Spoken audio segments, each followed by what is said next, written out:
पैसे काढण्यासाठी अनेक ठिकाणी बँकांमध्ये गर्दी होते। सुविधेसाठी बँकांनी विविध उपायही केलेत। रांगेत उभ्या असलेल्या बँकांचे कर्मचारी स्वतःहून पाणी देऊन त्यांना सुखद धक्काही देत आहेत।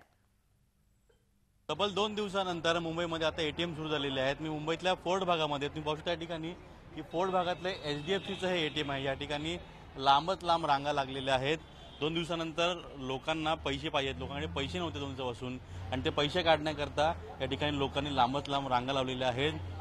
ज्या परिस्थितीमध्ये लोकांनी विचार केला होता की एटीएम मधून नवीन नोटा येतील 500 आणि 2000च्या, पण तशा नोटा काही नवीन येत नाहीत। अशा परिस्थितीमध्ये लोकांचा टेम्पर किंवा लोकांचा संताप कुठे वाढू नये याकरता एचडीएफसी बँकेतर्फे लोकांना पाण्याची सोय देखील करण्यात आलेली आहे। लोकांना पाणी देखील या ठिकाणी दिलं जातंय।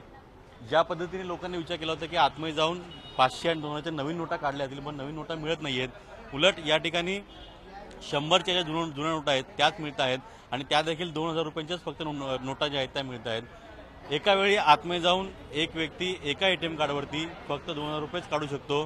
त्यानंतर पुढे सिस्टम अशी बनवलेली आहे, सॉफ्टवेअर असं अपडेट केलेलं आहे की ज्या पद्धतीने आतमध्ये कुठल्याही परिस्थितीमध्ये 2000च्या वरती पैसे निघणार नाहीत आणि एका कार्डवरती एका दिवसाला 2000चं लिमिट दिलेलं आहे। एटीएम मधून ह्या 100च्या नोटा येतात आणि त्या देखील 2000च्या नोटा येतात।